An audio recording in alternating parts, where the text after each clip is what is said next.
Welcome to the Road is Dead podcast. I'm Rob Curtis, episode number 138, I believe. Joining me today remotely, we have Mr. Tim Strelecki. And that's it. Leah is out at the Tour of America's Dairyland, getting some of that crit done, if y'all know what I mean. But speaking of crit racing, Tim, why don't you talk a little about, you hit Toad this last week. What's the big difference between what you were doing last week and now? Is it just that the Masters series is over? Yeah, I think it's got something to do with the 40 plus series is over. It was the first 5 races, so it was Janesville. I forget where the second one was. Then Grafton. Then two stops in a city called De Pere, which is basically right next to Green Bay, and I wasn't going to drive up there for that. So They did 2 stops there? Yeah, they did the original course. I think De Pere, I think that's how you say it. It was introduced into the series last year. And it's a really weird kind of, you're on city streets, then you bomb down a hill, you're on city streets, then you kind of traverse a parking lot and then go back up and kind of do that. So they added a second stop there on, I think that was Monday, I think. So De Pere was Sunday, Monday. Okay. And those were the 2 that ended the 40 plus series. And then 50, 60 plus picked up starting the following day on what looked to be some really cool courses that they have going on for their series. So that ends, I think, Friday, and the Nationals start Saturday through Wednesday. So it's really weird. I don't know why they did it this way. My guess is it's a lack of a venue or a city being able to be available for Masters and Junior Nationals.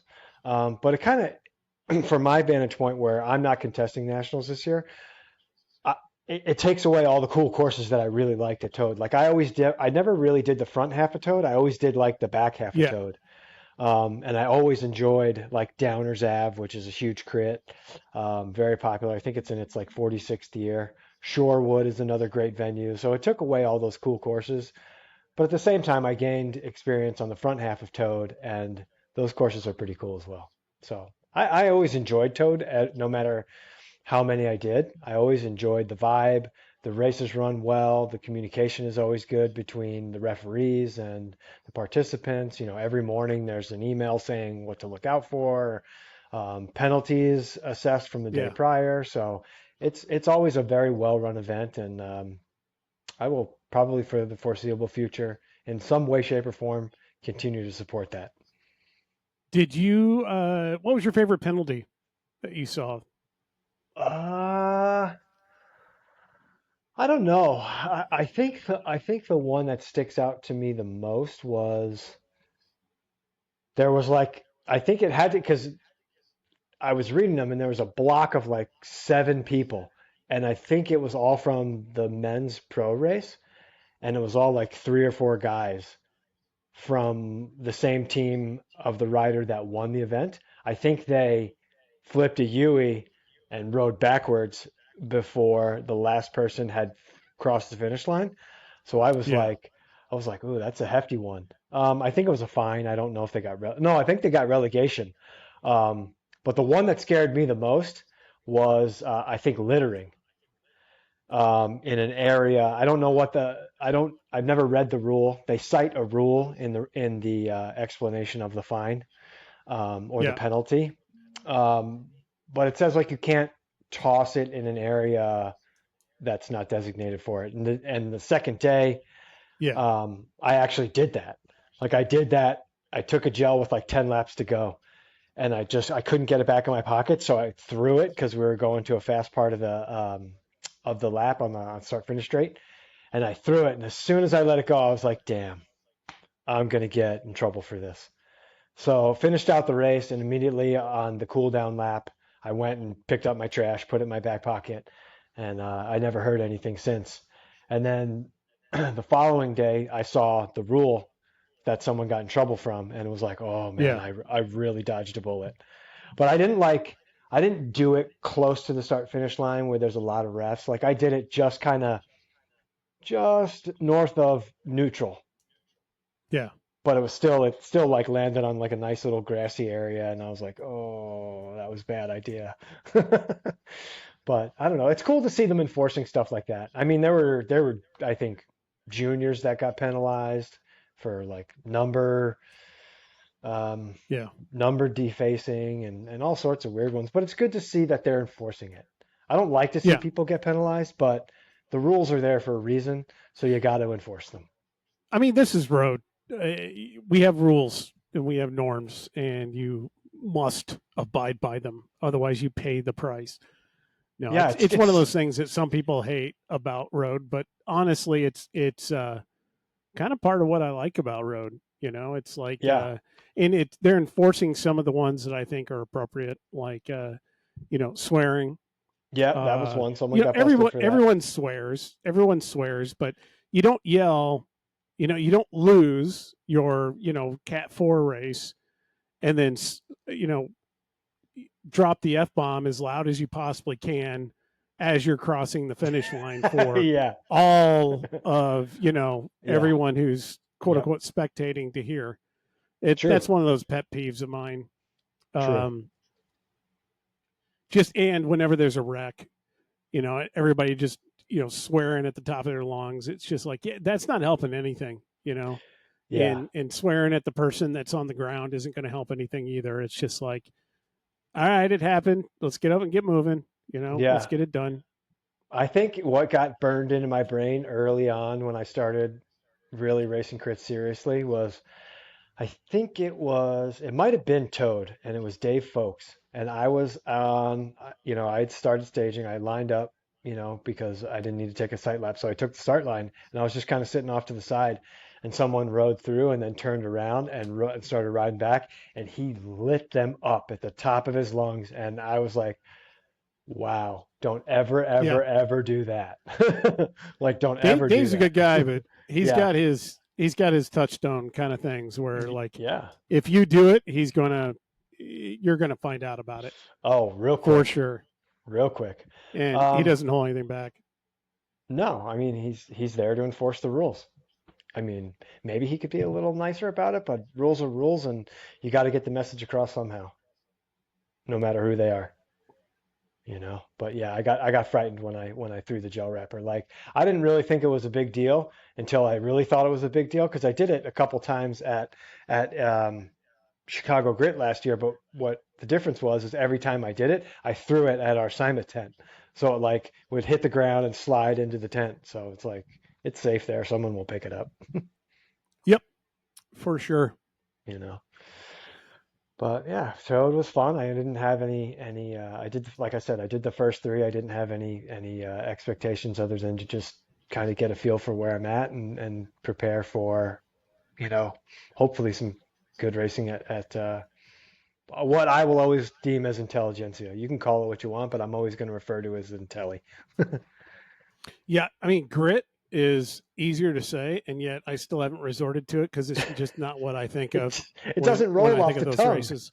It Yeah, doesn't roll. I don't know. I mean, yeah, I don't know. It's totally calling it the grit is like calling the Sears Tower whatever other name it has right now. It's just one of those things. As Yeah, Chicagoans, I'm not a Chicagoan. I'm a far suburban Chicagoland area person, but yeah, you know, I still call it the Sears Tower. I don't call it that other name. So it's yeah, just part of the culture around here. yeah. So we're going to keep calling it Intelli. Granted, by that logic, we should still be calling it the Prairie State Cycling Series, but I Prairie mean State, that has a nice ring to it. That rolls off the yeah, tongue nicely. Prairie State, that would be fine. And I think we talked about this, but when they switched it to grit, I still wondered why they didn't go back and call it Prairie State again, because that's Yeah, what it was to begin with. yeah, yeah. It might But get maybe they've decided that kids these days can't say multiple syllable words or something. yeah, yeah. So Could be, could they're be. like, dumb it down for social media, man. Just make it one word. Grit. Grit. Yeah. What's the one word that we can think of to There's not enough sum up the characters. Chicago spirit? Yeah, I know. There's not enough characters for hashtag Chicago, or Prairie State Cycling Classic or whatever. PSCS, There you Prairie State go. Cycling Series. There you go. I think you're onto If you something. if you look up PSCS on Twitter or Hmm. whatever the hell they're calling it now, there's probably a bunch of old tweets from me about different races, like giving a blow by blow. I used to love doing that. I would sit there and give a blow by blow on Play by play. races. Yeah, sure, whatever. Blow by Um, blow. well, blow by blow, that comes from you know Boxing. boxing. You're giving Okay. a blow by blow account. Yeah. Whatever. And it's the same kind of thing with racing because everybody takes blows. Well, never mind. Yeah. So Moving on. yeah,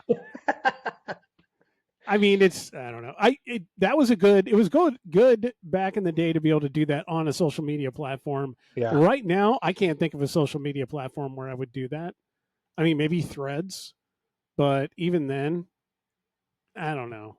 And it seems like the one thing everybody has successfully done through all of this fighting in the last 10 years is they have just successfully destroyed having everybody go to one place to get, you know, having one place where everybody can disseminate information. Yeah. And maybe that was the point of all this because now we don't go anywhere.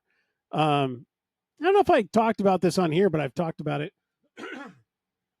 with, I know you in particular, maybe Leah as well, or reverse that. But one of the things that I think is interesting is the social media impact that we had on the cycling scene in those late aughts, in through the early teens.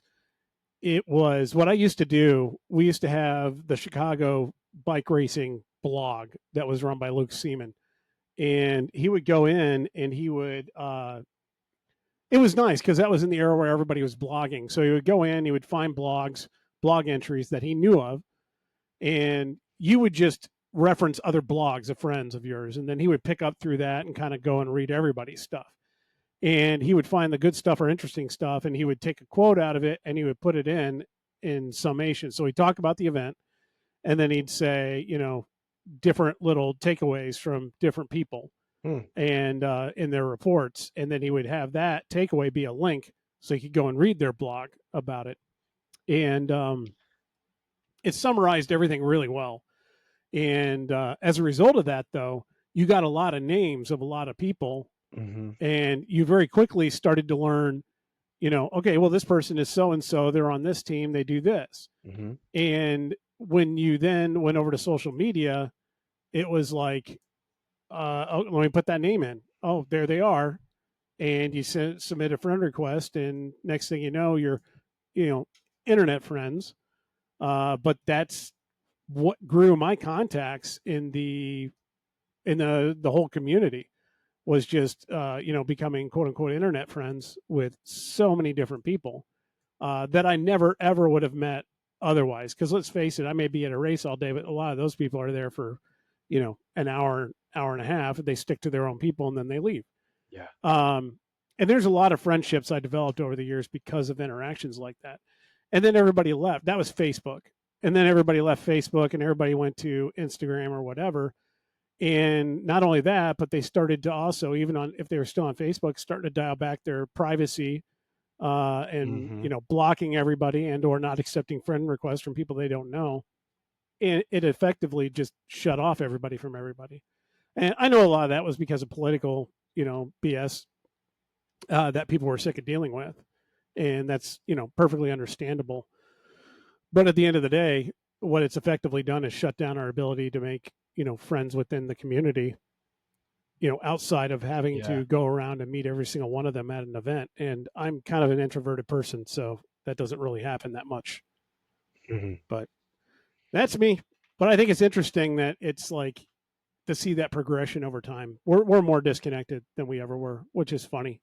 I think we were more connected before we actually even had social media in there. But Oh, it, of it was a course. really rare opportunity, I think, and timing wise, is that it allowed all of us to connect, and then those connections grew connections, and for the most part, everybody was open to it through that era. So it definitely allowed me to meet a lot of connections in the industry that I never would have met otherwise. Friends of friends, you see them commenting on posts, you go and you friend that person, whatever. And there are a lot of industry relationships that I have today that would not exist if it wasn't for that whole general process. Mm. So it's kind of, and I don't know, what the hell do people do now? They just go to LinkedIn and stalk people and then, submit requests or something. I don't get it. No idea. So, I am and I'm asking Captain Social Media how it's done these days. me? Yeah, I'm not Captain Social Media. I know. That's what I mean.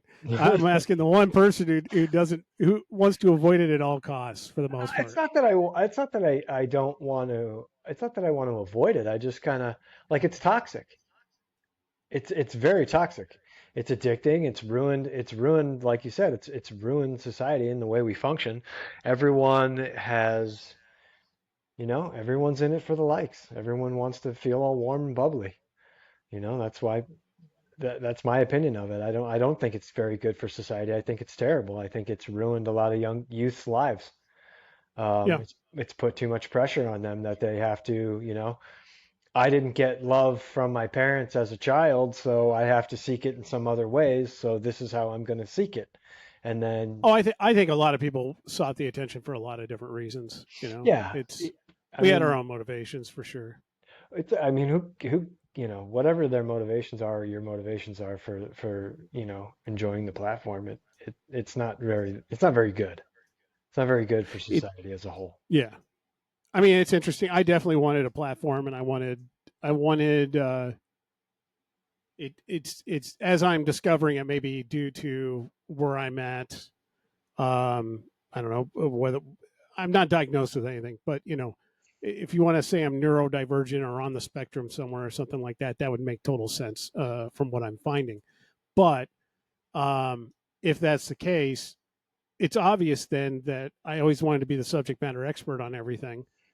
And when posting, if somebody ever challenged that and I believed that I had the facts to disprove their position and reaffirm that I was correct, I just laid into them. And regardless of whether or not they were a troll, and this is back in the forum days, even like '06, and I would fall for it just about every time. And for the longest time, I would fall for any internet fight known to man, and it really was out of this. But no, they don't understand. It's I have the facts here, and I just need to show them what they are, and then they'll understand. And obviously, the last 10 years has proven to us that that's just not the case. Not only that, but I'm on better medication now. Oh, I mean, if you go to any like remotely or slightly controversial post about something and you open the comments and start reading them, all people want to do is talk shit to each other. And Oh, it's for like sure. over and over and over. It's like Yeah. you guys have nothing fucking better to do. There's a good social media, if you want to go with this whole social media edge and discussion. There's a social media individual that I will call maybe an influencer. I think that's appropriate. Um, that I would recommend people check out for the latest. Uh, Her handle on Instagram is faith underscore IRV underscore rides. It's Faith Irvin. Um, I have, excuse me, I have followed her for years. I think interacted with her a few times. She's funny, does good content, just rides a lot, and is really adept at pointing out the funny stuff about what we do. So in that regard, it's just an account I enjoy to follow. But she got yelled at. We all get yelled at, but she had a truck pull up at her and really berate her, and not in a good way, very overly aggressive way. And when she was doing nothing, and then drove off after he, bitched her out, and then she said something, and he backed up, squealed the tires, backed up, and basically threatened her again. And that one turned into this whole, let's track him down and destroy his life kind of things. Mm. And I gotta say, and it's go back and look through her profile because everything's still up there for now. what he did was really egregious, and it turned out it wasn't just done to him. There were other people that have had things. One was a lady in a car. Apparently, he threatened to shoot her within the last 2 weeks or something. The same guy? And same guy. So Oh this wow. all got tracked down, and through this, the other lady filed her police report. She filed her report with the Faith filed her report with the police, and this guy is facing some sort of charges now, and obviously Nuts. lost his job and some other stuff. So I gotta say, I'm not for the over heavy-handed social action from posts on social media, but we all know what these situations are like, and we've all been through them. And the more people that get screwed over by those kind of actions and activities, the better. Oh yeah. I wish nothing but the worst for individuals like that. Because Yeah. really, I mean, there's those people have so much aggression that they're doing something horrible in this life. They are, and they deserve whatever Oh the yeah. price they pay, whatever it is, in my opinion. Yeah, I had an incident like that happen to me long before social media was around. There was a dude in a monster truck that I was riding on this, riding in the road, and dude in a monster truck pulled up next to me, put it in neutral, and his tailpipe was right at my head, and he smashed the gas, and a giant cloud of fucking diesel smoke just blew in my face. Yeah, And then further up the road, and then he drove away, and then further up the road, he came into traffic because there was some construction. And I'm like, all right, this is going to get dicey. And I just, I rode around him and then gave him the finger and yeah, kept going. Like it's yeah. just like some people just can't handle bicyclists for whatever reason. I've never been comfortable with confrontation, like confronting them in situations like that. But then it will chat my ass for the next 45 minutes to an hour, or ruin the whole night. After that, as I think of 8,000 other things I could have said in that scenario or situation. But I have learned, for me, the best thing I can do is just not get involved. Just Yes, yeah, especially now, you never know with people. Yeah, because it's the thing. You never know what's going to happen. I know that my track record from when I was younger is I have the tendency to elevate the situation when it doesn't need to be, Yeah, and it's just it may suck, and this person may need to learn a lesson. But if I don't have a video of it, and I'm still alive, yeah, then I don't need to taunt them or give them an excuse to make me unalive. yeah. I think it's just for me when I'm out and I get yelled at by someone, I have an automatic response for me is just to give them the finger. Every single time. I do it every single time.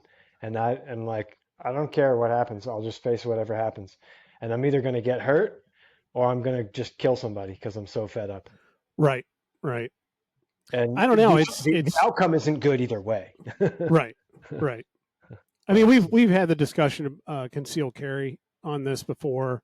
Yeah. We had it on our lawyer episode, Yep. and they pointed it out pretty, point blank that if you're carrying while you're riding, who knows how many different areas you're going through where it's illegal to even conceal carry, Oh, yeah. like school zones and things like that.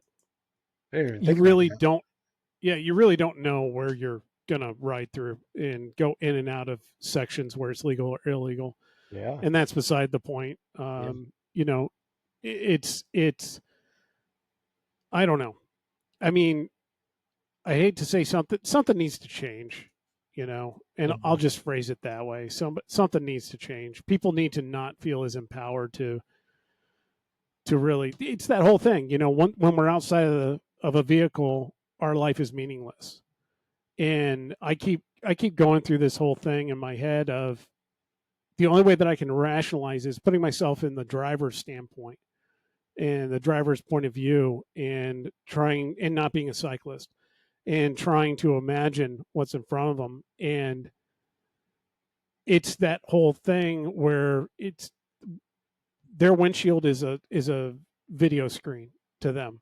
What is happening on that isn't real life, and is happening somewhere else. They're so disassociated from it, and completely out of touch with real life anymore.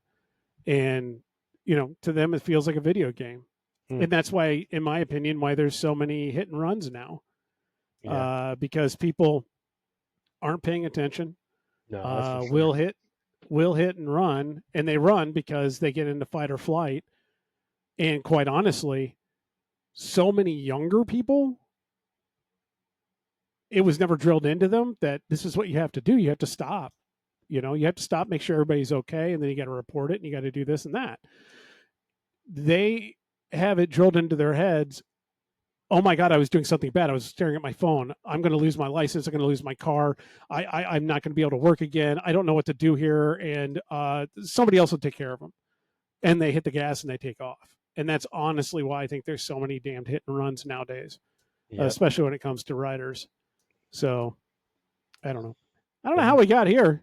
Oh yeah, Faith. And that was social media. My apologies. But hey, if you're interested if you really want to get pissed off, then maybe go and look at that series. But I brought it up because even in a situation like that where it's perfectly obvious what's going on, and that Faith was not doing anything even remotely inappropriate, the comment thread is just 50-50 on anything that's outside of the cycling world.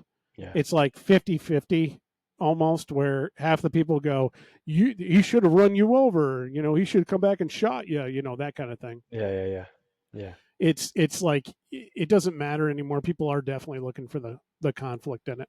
Oh, yeah. But to make it even more lighthearted, to say, where people always argue, we had on our team thread yesterday, somebody posted that somehow we got in the discussion of 1x or 2x, and got on the discussion of 1x or 2x for cyclocross. Oh. And it was like, well, the answer is 1x. It's not 2x. And then there was debate. I was completely lost. It was like instantly questioning, I'll say, my authority on making that statement. Mm-hmm. And I was writing responses, and then I was like, I can't post this because anything I post is going to look just massively egotistical on my part. Mm-hmm. But it's like one of these, it's that being on the spectrum kind of thing again, where I'm sitting there going, but you're wrong, and it was like, well, based on what data? What do you mean based on what data? Based on 20 plus years of racing in cross, or whatever, close to 20 years of racing in cross. All of the athletes I've supported over the years, discussions I've had with engineers at major component manufacturers. It just doesn't make any sense to me. I mean, cyclocross is a 1x sport, and it's a great application for sure of the 1x technology. But yeah, I mean, just to show, it's like people will argue about just about anything for any reason, and it's just like, I don't get it. Another one, tubulars for cyclocross, by the way, will always be tops. So let's have that argument. If you want to have that argument, send me an email at roadisdead@gmail.com. Road is dead, all one word, at gmail.com. Send a question or a statement or argument, and we'll put it on the air. And obviously, we're not getting emails, from people. So Tubeless has come a long way. tubeless has come a long way. Yeah. No, it's a statement. Oh, I'm just making a statement. I mean, not everyone can afford a tubular. Tubulars are not cost effective. They are not cost effective. They're great. I don't know, man. They're not. Okay, so do you tell me example. when I bought two brand new PDX tubulars, and in the first 50 feet of the state championship got two double flats, I was out $300 right there.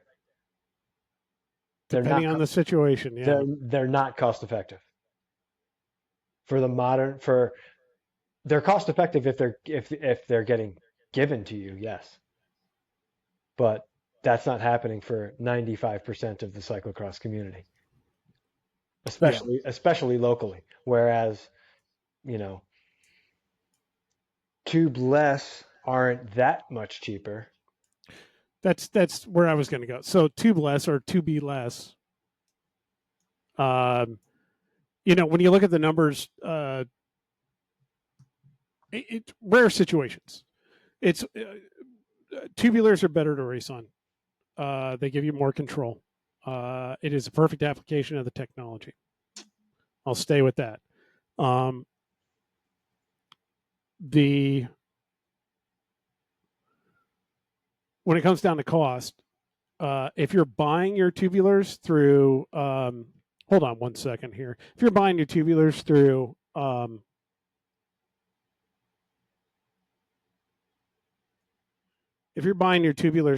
a place like treadsavvy.com, treadsavvy, all one word, SAVVY, .com, then you're going to get a good deal on them. You're getting roughly 15 to 20% off of the MSRP on them. Odds are, if if it's your first purchase, or you sign up for the club that we have, and when you look at that versus some of the prices on tubeless, you're in the same ballpark for two tires. The major difference is going to be the gluing labor. It's disingenuous for me to say that I don't think it's a big deal to glue, because I glue a lot, and I think that anyone could very easily glue. There's videos out there. I've got videos out there on how to glue, and it's not hard to do if you are careful, methodical, and follow a process, and you're fairly well mechanically inclined anyway. Especially if you're a newer racer and you don't really have as much on the line, then it's definitely worth a shot trying it and If learning. you are a newer racer, do not glue your own tubulars. Well, if you're brand new, no. But Do if not you're, glue if your own you're, tubulars. if the technology isn't like completely foreign to you, and you're like a Cat 4, and if you roll a tire, it's not going to destroy your whole day, then give it a shot, because it's Dude, really not that hard. we live in a I need it now society, right? No one is Eh, gonna, there's no app that glues your fucking tubular for you. No one's gonna want to learn how to do now, that because it's too time consuming. it, I will say, more people feel comfortable trying to set up their own tubeless. It's, I I will also say more people fail, not more people, a lot of people still fail at setting up their own tubeless. Uh, to me, it's just as hard to set up tubeless as it is to glue a tubular. It may actually be easier to glue a tubular. That's for me. And I understand that that's not true for everybody. that's funny. It's, I mean, the only difference is That's funny. time for me. So it takes more time to put a tubular on. Yeah. But when you get to the end, you look at the costs. I mean, to me, they're a wash whether or not I want to ride tubeless or tubular.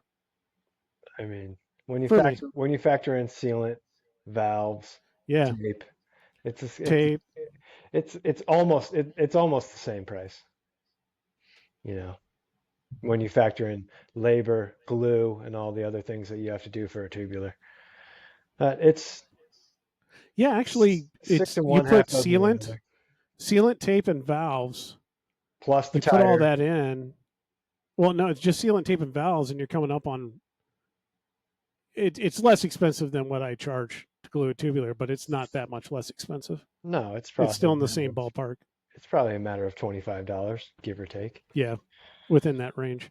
Now, granted, I'm also learning that I charge pathetically little to glue a tubular in comparison to other people that glue.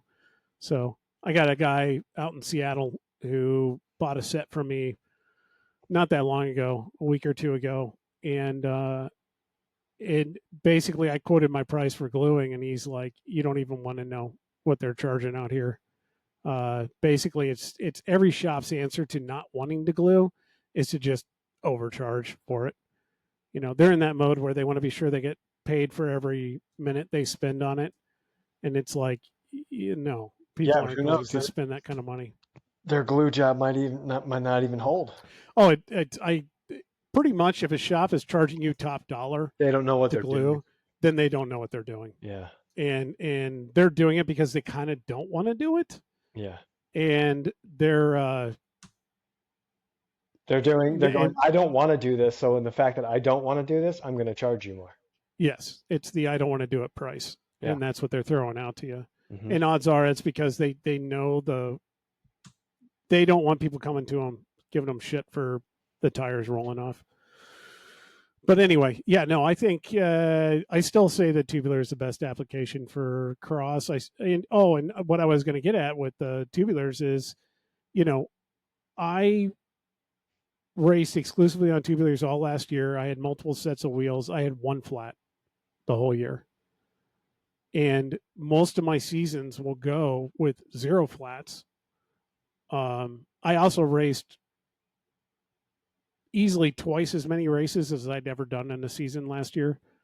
So, it's in my opinion, you get a hell of a lot of bang for a buck out of a tubular if you're a racer like me. You get quite a bit out of yours. Yeah, but I know how to treat mine, and I know how to ride the bike so I don't get flats. Yeah. Minus Montrose Beach, where there's hypodermic needles and glass everywhere.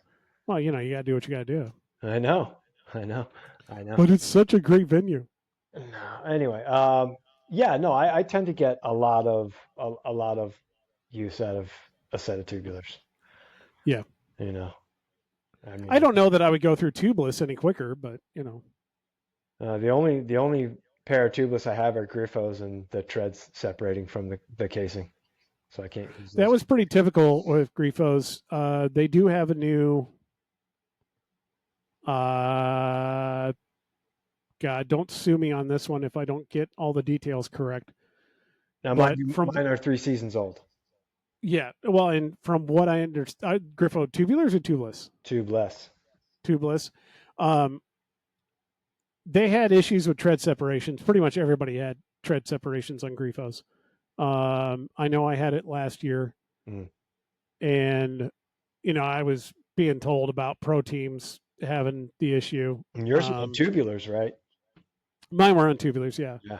And it had to do, in that specific instance, I got a long story from Challenge on that one, but what it basically came down to is it was time for us to redo the mold for the tread itself. Okay. And time for them to redo the mold on the tread. And like it was one of the original molds and they had never changed it. And it was time to modernize and update it for a myriad of reasons. And part of that mold was causing the separation. They also changed adhesives to a different adhesive that would adhere to the casing better.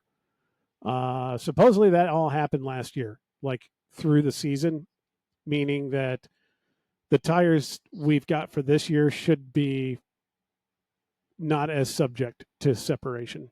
Yeah, that's good. So, but still, even with some separation, man, I don't know. It feels so weird because I talked so much shit about that tread for so many years, and I absolutely love it now. It's pretty much my main tread. Yeah, it'd be a different story if you didn't run 38s.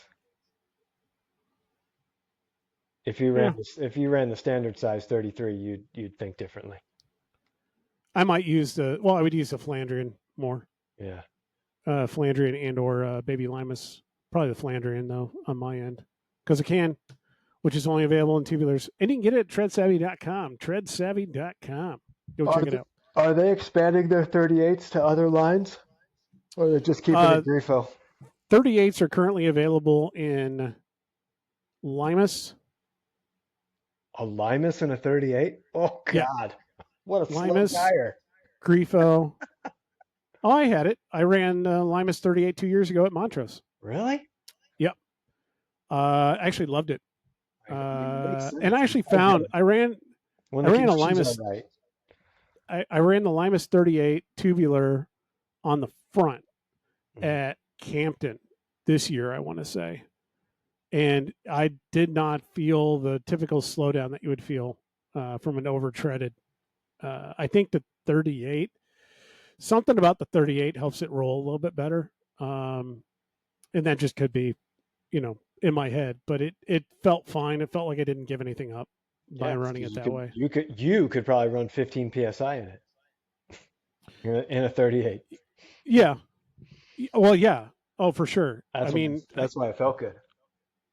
I'm trying to remember what pressures I would run, but I want to say that it was like, oh man, why do I not remember that from last year? It was in the teens for sure. I think it was like 15, 17 or 17, 19 in Hmm. that range. Yeah. Is what I was running on 38 tubulars. Ooh. So a lot of fun. That was a lot of fun. Which, by the way, you are allowed to run 38s if you are not racing UCI. And so, in general, I say if you are below a Cat 3, go for it. You know, they're nice tires, man. But they're available in Limas. They're available in Grifo. I want to say they're available in Baby Limas. I know for sure they're available in tubeless and tubular for both options. And I don't know if I have all of them in stock. I don't think I do. I don't have the Grifos in stock yet. I know that for a fact.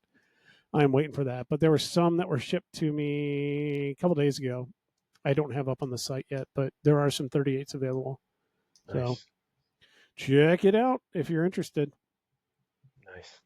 Um, but yeah, and we also got to get buttonhole chamois cream up on there.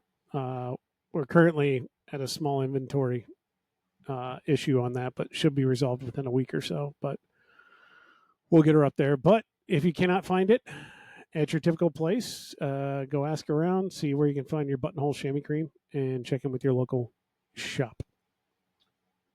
So crit racing, that's it for now. Then you're going to do Yeah.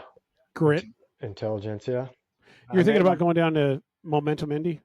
Yeah, we'll see. We'll see what the how much it would cost because that's a reality these days. But I figured, if I don't get there, at least I get 10 days of crit racing and, you know, that'll help me out, set me up for hopefully a good entry into cross season. Do we know anything about cyclocross once it's starting? Locally anyway, like October, Halloween? I don't know what the dates are on there. There'll be races in, relay is going to be in August sometime. One of the first races will be in September. It's just a matter of Okay. which one. Well, I got time Uh, then. it's always around.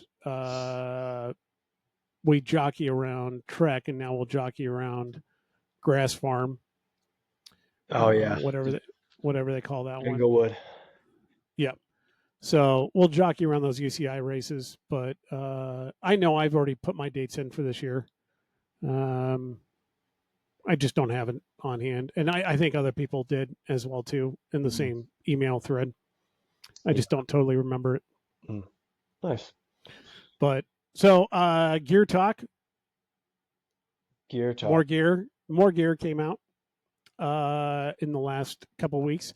I don't know if we cover the SRAM new product update last Uh, time. I I think want to we say did. we I think did. we did. I think we did. Yeah. Basically, that it's no different than anything. Right. It's just got your 13 speed on your gravel and your 12 on your road, and you've got to have a universal trailer hanger Yep. if you want to run the gravel version. Um, that's pretty much it. Nothing really new. They had to come in on the at the tail end of the XTR launch Mm-hmm. from Shimano and do that kickoff. But in the meantime, Shimano has launched XT, and then yesterday, I Yep. want to say they launched the GRX. So 12 I was speed hinting one at by. all of that. I was hinting at all of that coming along, and that was officially made official. Don't know what the inventory looks like on all of it right now. Haven't really gone out and looked. I know the GRX is interesting. I have the ability to change my cross setup to the GRX derailleur and still run the cassettes that I've got right now, I believe. So all I would really be doing is getting rid of the 2x rear derailleur, the central battery in the wire, and then I'd be running um, a heavier duty rear derailleur that has the ability for uh, automatic crash recovery. And so it's kind of got, and it's got the different clutch. So it's kind of got me interested. I don't know if there would be a weight change or anything to it, but it would simplify some of my setup. So it's something I'm thinking about to see if it still applies to me. Otherwise, obviously you've got 1x options now for Di2, which is a nice thing. I'm a big fan, but the battery is cool, super small, super lightweight. Battery door is awesome. It's 100% waterproof until you get in a wreck with it and damage the door, but the door will still stay secure. There's a sacrificial plastic piece around it. It'll just lose some of its water protection, but it will still stay on. Yeah, I don't know. We spent the morning talking about gearing choices for crits. Yeah. That was the other one. I mean, 1x for crits, yes or no? I mean, it depends on what your flavor is. If that's all you do, it makes sense. You're never in the little ring for crits. You're never in the little ring for a crit. So all you Right. got to do is find out what size monster front chain ring you want to run, and then pair it with whatever system you have. The sad thing is that 11 speed doesn't exist anymore. Yeah. It's very I sad it's I can see for, 1x and for me crits. personally. Oh yeah, it's. I mean, you look at half the elite fields, I will say, and most of them are on gigantic, 56 or bigger chain rings with 12 speed in the back. Yeah. Yeah, I can see that. It just doesn't make any sense on those road bikes though, just from the standpoint of if you only have one bike to ride all the time, then you need 2x in my opinion. If you're riding a myriad of terrain, but yeah, if you're just using it for crit racing, then 1x is fine. I don't know why I'm having a 1x versus 2x debate right now, but that's where I'm at. That's a you question. I think you wholeheartedly. You're by nature a two by guy, I feel. Yeah. And it's hard I it's hard it's hard eh, for you to get on board with the one by. Like you still run two by for gravel. You've never run a one I by run seven for I gravel. run 2x for gravel. Which is Um, not knocking two by for gravel. Two by for gravel is superb. yeah, I like the range that Shimano has right now in their 2x for gravel. Mhm. I do like the 31 tooth chainring on the GRX crank. It's a hell of a bailout, but it is two. I mean, you're in two different modes with that setup. You're in the oh shit, now I got to climb mode, and then you got a wide range, almost the whole cassette. Mhm. Very little overlap. The I think top, I'll say in quotations, top speed of that small ring is in like the 17 mile an hour range. So you find out real quick if you forgot and you left it in the small ring because you keep going for shifts and nothing's happening. Yeah. But I do like the tightness of the jumps in GRX and 2x. So yeah, I'm a 2x guy when it comes to that. I would never run 1x on the road. Um, I just wouldn't. I don't see any point. But It's unless too, I was racing crits, there's too much math to do. yeah, There's too much math to do when you could just easily have two rings and choose your cassette and just go for yeah, it. But there's too much like gear math to do, trying to figure out the compatible front chain ring for whatever kind of terrain you're racing, rear gear size, things like that. It could be a real headache when it's just easier to if you have two by to jump on and go yeah. because I mean, for you've got the gravel, gear. I understand why some people want 1x for gravel, but it just to me it leaves so many gaps, and I don't know if you have enough gear to be able to get up the climbs, you can't, and then you have enough gear to be able to go the speeds we're talking about on some of those descents, then you've got to have a lot of open gaps and there are big jumps. Well, the thing with And one by and gravel is the bigger your rear cassette is, the bigger your front chain ring has to be. yeah, which then you're running a 54, and that's a shitload of chain, Yeah.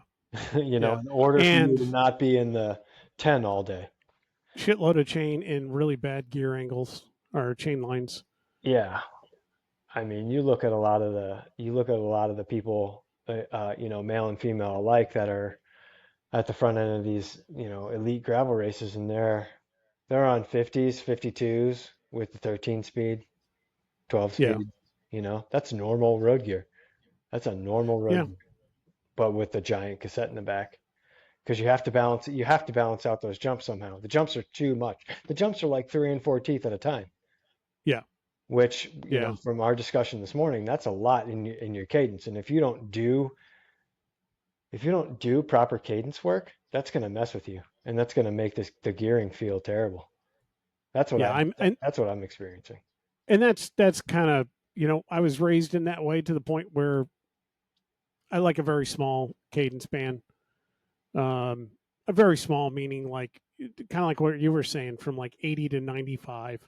I can go to 100 and still be comfortable, but it's not my preferred. My preferred is like from 85 to 95, in that range. And if I want to stay in that range, 85 to 95, then the jumps can't be big. They really can't be big. Otherwise, you're jumping out of that cadence range, and it's not where I want to be, especially at those speeds. Yeah. And I think that's the other killer thing is when you're going those speeds, the last thing you want when you're sitting there just spinning and you go for one more gear to just all of a sudden be like, and you're just cranking over a really high gear with a big change in cadence. It just does not feel comfortable. No, It doesn't feel safe, so to speak. I think It when I feels like you're on the edge of getting dropped. yeah, when I started riding 12 speed, I would have cadence up on my head unit, and Yeah, I would look where what was comfortable, and then one shift up, and it was like 10 RPM difference. yeah, yeah. And I was like, And God, that's just, I hate this. This is terrible. yeah, Like I that's just want killer. I just want one little jump at a time, all the way up into the bailout gear. I would go, Yep. I would want one jump all the way to like 23, and then you can give me 27. Yeah, yeah. Or 32, whatever. Yeah. When No. you're looking for a bailout, man, you want to bail out. Oh yeah, You you don't need a want big bailout. you don't want to mess around. Yeah. When it comes to bailout, but it almost seems like when I'm riding those kind of situations, it's like I'm fine, big ring like gravel. I'm big ringing it the whole time, and then I want all the bailout all at once. Yeah. Do my climb, and then I want all the big gear back like immediately again. It's just like it's almost like if you ran a one by and could run that classified 2-speed rear hub, Mhm. um, that would be it. That would be all you need. But that's Which like running a 2 by. which is now compatible with GI2. That would be The interesting. classified is now officially compatible with DI2. I saw it, I saw mean, it yesterday. we've been talking about internally geared stuff for a long time, but I don't it's want it.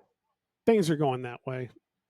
I mean, the shortcomings of not having a front derailleur can be overcome by building an extra gear range into it. It's either that or you can find you're basically turning the hub into a 2-speed hub Mhm. with your cassette on it, Yeah. which is fine. I Yeah. don't know. I don't know. I miss 11 speed. Yeah, I get it. I get it. I miss 10-speed Dura 7800, Yeah, I know.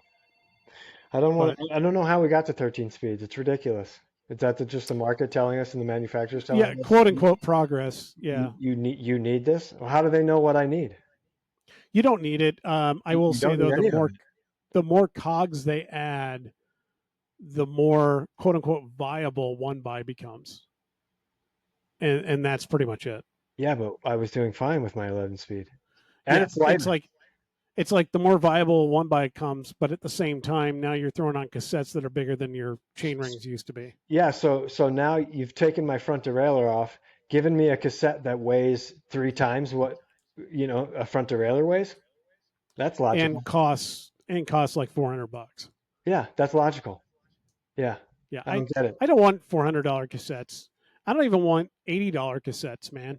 I want to go back to the world where it was $50 to $60 for a new cassette for Ultegra level, rival or is it rival force level, Yeah, you know, yeah, and 50 $60 cassette MSRP for that level. yeah. Yeah, if you want a cool high zoot one, maybe you pay $150.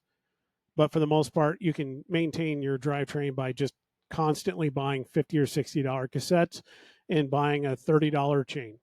Which, by the way, we got notice that chain prices went up again from one of the OEMs that I won't mention which one, because that's not fair. Everybody's prices are going up.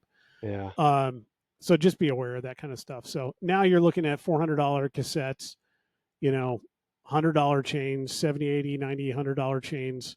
I don't, you know what It's I getting thought I ridiculous. thought about on the ride home, like with the whole gearing debacle that I'm currently having. I feel really happy that I have the luxury, or with you helping me out, to be able to actually change kind of gearing if you need to, and I mean Yeah. individual cassettes within the range. Whereas you buy that $400 SRAM cassette and you can't do nothing, Yeah. You're stuck with it. you know. That's that sends a shiver up my spine. Well, not only that, but I don't, maybe I shouldn't say this, but there's not a lot of options as far as I know when it No, comes to those cassettes. no. It's like a two cassette option usually at most. Yeah, I mean, Actually, unless most component groups now are down to a two cassette option. unless you're professional and can get, whatever you want, you know. I mean, I get it's easier on us in the industry for stock keeping units or SKUs, but it doesn't help the rider out at all. No, no, and yeah, I could go But down I a mean, rabbit hole. yeah, but you got to remember that the vast majority, and by vast majority, I'm saying probably 95% of all people that buy and ride regularly a road bike don't even know what they're riding, You and, think? and just oh yeah, and they just buy something and then they ride it, and then No, every yeah, now and then I could see that. They're not in tune with their equipment. no, and they're just like and then when they get a new bike they're like, oh, I like this one so much better, not even realizing that the biggest difference is probably their gearing range or options Yeah, with their gearing.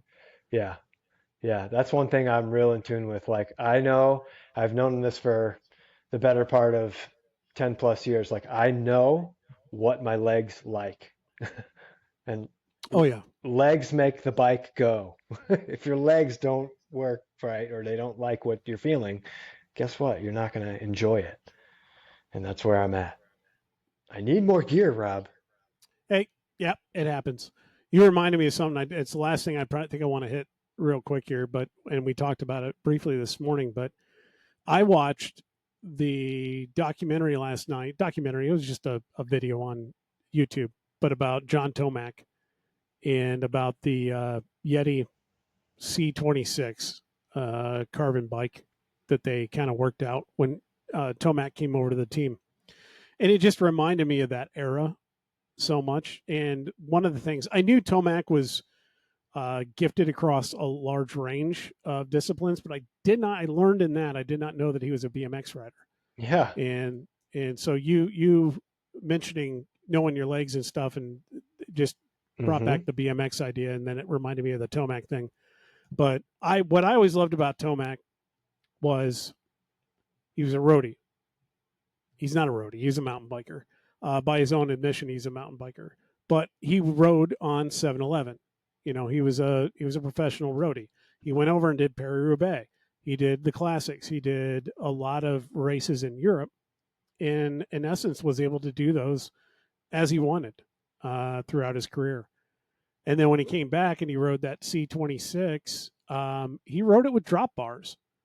It was so for me in that era, he was the guy that I saw making the crossover. He was a crossover artist in my mind, and the roadie that made good off road, and he did it on drop bars, and that to me was always just like, and with basically a disc wheel. Mm-hmm. I mean, come on. I loved it. At the time I was like, Yeah. it's like a TT bike, man. This guy's all over it. And he's doing it off road. All these Yeah. other guys see all these flat bars, and they can't do it without it. It was fun though watching that documentary. Go check it out on YouTube. I Yeah. don't even know what it's called, but it's about John Tomac and the C26 bike. Just Google John Tomac Yeti and it'll pop up. Yeah, it's It's a good watch. it's good. It's really good. And it's just cool to see old school John Tomac footage, Yeah, yeah. But guess what? BMXers make the best bike handlers. I've heard that. Mm-hmm. There's a part in there where he basically was like, "Oh, I rode the road bike all the time." He's like, "I primarily rode my road bike, for Yeah. riding and training and everything else." He's like, "Because I could it didn't matter. I could get on the mountain bike whenever. Yeah. I had the skills, and I didn't need to practice that. No. And that was his contention. All of his training was done on his road bike, Yeah. which I thought was interesting. Makes That's why I sense. love him. He's a roadie. So anyway, good luck for everybody this week and everything that you're doing. You got anything else you want to throw out there? No, I think we've covered quite a bit. Yeah, Leah's obviously not here. She's up racing at Toad. She should be back next week, maybe. I don't know. She's going to make a trip to Tucson, I think, at some point. So Start planning who on moves. knows? Yeah, yeah, yeah. I mean, having a week that she's having with racing, and then spending time at the new house far away from here, she may just be like, you know what? I'm throwing it all in. I'm in for a change. I'm done with all this shit. So I don't know. Go out and get yourself some buttonhole chamois cream at your favorite local retailer. Check out treadsavvy.com, of course. Obviously, Simet wheels, PSIMET. The P is silent, like when you go against the side of the toilet. Anyway, thanks for joining us. That's an old one. I haven't said that one in years. But anyway, thanks for joining us, and enjoy the ride.